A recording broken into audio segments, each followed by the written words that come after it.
Per hari ini kami laporkan untuk logistik permakanan kebutuhan dasar daripada masyarakat terdampak. Kalau 1 minggu ke depan kami masih tersedia. Wabarakatuh. Selamat siang, salam sejahtera bagi kita semua. Salam, Om Swastiastu, Namo Buddhaya, salam kebajikan. Yang terhormat Bapak Menteri Koordinator Bidang Pembangunan Manusia dan Kebudayaan, yang saya hormati Bapak Deputi 3 Penanganan Darurat, yang saya hormati Pak Sorni, yang saya hormati Pak Dandim, Pak Kapolres, dan Bapak Ibu sekalian yang kami hormati. Saya Kepala BNPB mewakili seluruh masyarakat Tapanuli Utara, Bapak Menko, mengucapkan selamat datang. Kami laporkan memang Bapak Gubernur Sumatera Utara juga ada di Tapanuli ini, termasuk Bapak Bupati Tapanuli Utara. Tapi mungkin semuanya sedang bergerak ke lapangan, Bapak. Jadi mungkin tidak bisa kami hadirkan, tetapi nanti pada saat Bapak berkunjung ke lapangan, para pejabat itu akan mendampingi. Kami izin menyampaikan laporan secara rinci dan singkat, Bapak, terkait bencana yang menimpa 3 provinsi Sumatera Barat. Kami tiap hari juga sudah memberitakan konferensi pers, tetapi mungkin juga karena bencana ini sangat masif, barangkali ada hal-hal yang perlu mendapat arahan dari Bapak Menteri Koordinator Bidang Pembangunan Manusia dan Kebudayaan. Kami mulai karena Bapak sekarang ada di Sumatera Utara, jadi kami akan mulai dengan penjelasan segala sesuatu yang berkaitan dengan bencana di Sumatera Utara. Yang pertama adalah untuk wilayah Sumatera Utara, Bapak. Ini ada beberapa kabupaten kota yang terdampak, bahkan Kota Medan yang merupakan ibu kota provinsi juga sempat banjir, Bapak. Tetapi per hari ini adalah hari keempat untuk Sumatera Utara, karena Sumatera Utara itu duluan yang terkena bencana, Bapak. Jadi mulai tanggal 25, 26 itu hujan deras, sehingga kita masuk baru tanggal 27. Jadi kalau Bapak Menteri melihat di gambar ini relatif sudah bisa teratasi, Bapak. Dari mulai Langkat, Medan, Tebing Tinggi, dan Asan ini sudah relatif. Tidak perlu penanganan secara terpusat dari pusat. Nah, yang menjadi PR kita di wilayah Sumatera Utara adalah wilayah Tapanuli ini, Bapak. Jadi yang terdampak ada Tapanuli Utara, ada Humbang Hasundutan, ada Tapanuli Selatan, Tapanuli Tengah, Kota Sibolga, kemudian sampai dengan Langkat. Nah, di kabupaten kota yang tadi saya sampaikan, yang sekarang masih perlu mendapat perhatian secara serius adalah 2 daerah, Bapak. Yang pertama Tapanuli Tengah, yang kedua Sibolga. Kenapa ini mendapat perhatian penuh? Karena terisolir, Bapak. Jadi Tapanuli Tengah ini hanya bisa dicapai lewat udara, di mana di Tapanuli Tengah itu ada Kota Sibolga.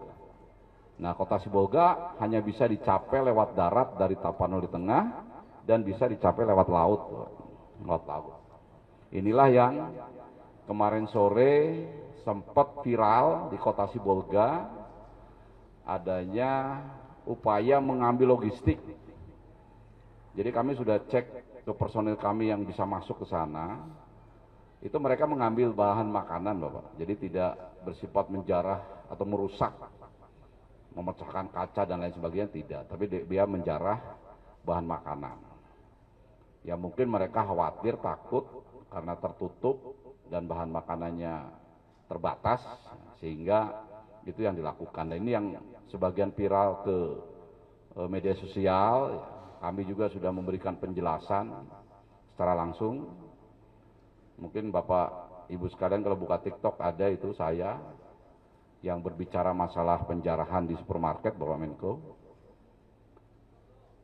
Sebagian kalau di situ yang suka 10.000, yang 5.000 yang menghujat gitu. Jadi menghujat kami dan menghujat penanganan begitu. Tapi kami masih optimis karena yang mendukung juga masih lebih banyak daripada yang memberikan koreksi yang negatif. Tapi itu tentu saja menjadi pokok perhatian kami. Nah, untuk wilayah Sumatera Utara itu yang meninggal 172 orang, Bapak Menteri. Ini masih ada yang hilang 147 orang. Kemudian yang terdampak ini cukup banyak. Masyarakat yang selamat dan mengungsi. Nah, upaya yang kami lakukan yang pertama adalah berusaha membuka jalur-jalur transportasi. Ini sekarang yang masih belum tembus, Bapak Menko, ini dari Tapanuli ke Sibolga, ini belum bisa tembus, karena di sini ada longsoran-longsoran yang sangat panjang. Kalau Bapak Menteri melihat rute ini, sebetulnya rutenya ini pendek, tapi di sini kalau di lapangan praktis hampir 50 km yang tertutup. Nah, sekarang dengan Satgas Gabungan, TNI Polri, ini sudah berusaha membuka, dan menurut penjelasan kemarin sore dari Dandim paling tidak butuh waktu 3-4 hari lagi baru bisa tembus. Di sini ada banyak pejalan berkendaraan yang terjebak, Pak Menteri, karena sudah di tengah-tengah di sini, dia mundur juga dia nggak mau ke Tapanuli Utara, dia menunggu, mereka menunggu tembusnya jalan menuju Sibolga. Nah, itu ada beberapa pejalan yang terjebak di situ sudah beberapa hari, tapi kami dropping logistik baik lewat udara maupun lewat darat. Hari ini pasukannya Kodim di BP BNPB ada 50 orang prajurit muda menggunakan ransel membawa logistik, dia mendatangi para pejalan-pejalan yang terjebak saat kejadian bencana yang mungkin masih menunggu di situ karena menunggu mobil-mobilnya yang dia tidak mau tinggalkan. Ini dan kemudian juga di drop dari udara, Kemudian Tapanuli Tengah, coba gambarnya. Tapanuli Tengah ini Bapak Menko, di sini sudah bisa masuk lewat udara. Jadi ada di Tapanuli Tengah ini ada bandara, namanya Bandara Pinang Sori. Nanti Bapak Menko juga akan ke sana dengan kami. Dari Bandara Pinang Sori menuju Tapanuli Tengah menggunakan heli. Tapi kalau dari Medan, dari mana-mana, pakai pesawat kecil ini bisa masuk ke Bandara Pinang Sori.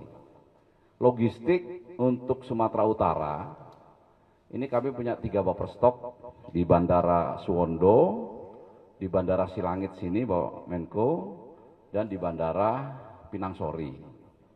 Per hari ini kami laporkan untuk logistik permakanan kebutuhan dasar daripada masyarakat terdampak. Kalau 1 minggu ke depan kami masih tersedia. Kemudian armadanya juga kami laporkan di sini ada 6 pesawat helikopter dan 1 pesawat Cessna, Bapak. 1 pesawat Cessna. Nah, ini kalau nanti kebutuhannya memang diperlukan kami tambah. Nah, logistik ini sebetulnya secara terbatas sudah masuk, Pak Menko, sudah masuk, tapi karena penduduk banyak begitu, sehingga ya harus terus menerus.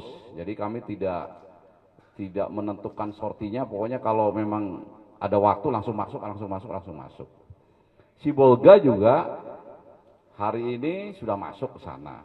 Jadi nanti kalau Bapak Menko datang, kita berdialog dengan masyarakat Sibolga, ini kita bisa menjelaskan bahwa pemerintah itu sudah akan memberikan logistik yang memang jumlahnya nggak banyak tapi akan datang terus menerus. Dan per hari ini juga kami sudah mengerahkan KRI dari Jakarta. Hari ini ya Pak Richard berangkat ya.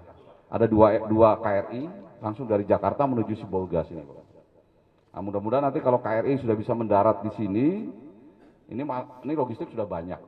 Jadi mungkin sekarang masyarakat hanya melihat heli 1 turun 900 kg, kemudian kedua kesannya dengan penduduk yang banyak kok sedikit begitu. Tapi kalau nanti KRI sudah bisa masuk, mudah-mudahan ini sudah bisa lebih kondusif lagi.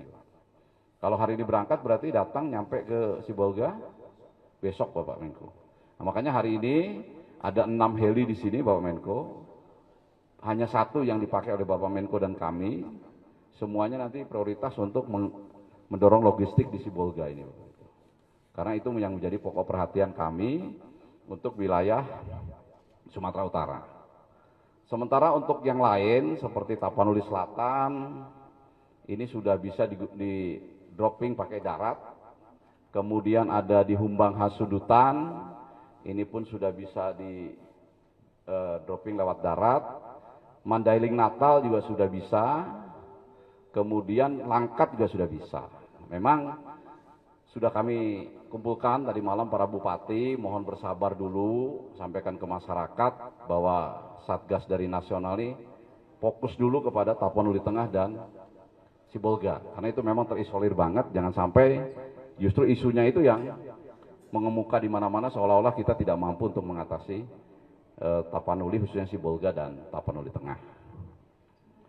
Kemudian kami laporkan secara singkat untuk Aceh, Bapak Menko. Di Aceh ini sekarang juga kekuatannya sudah lebih banyak, sudah lebih full. Memang yang menonjol di Aceh ini masih banyak sekali jalan-jalan yang masih putus, Bapak Menko.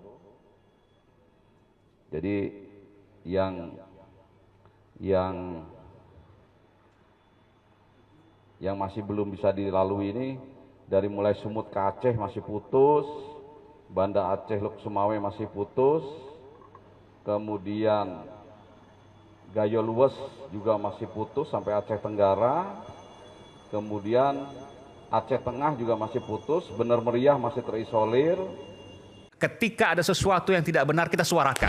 Ya bagaimana semua terangin dia sedumu ini? Ini manusia pecundang yang sangat merugikan bangsa kita ini. Saatnya jadi member eksklusif di channel YouTube Official iNews. Tantang lagi para tambah sumpah di atas Al-Quran. Dia pengen masuk TV. Konten-konten premium yang tidak tayang di TV.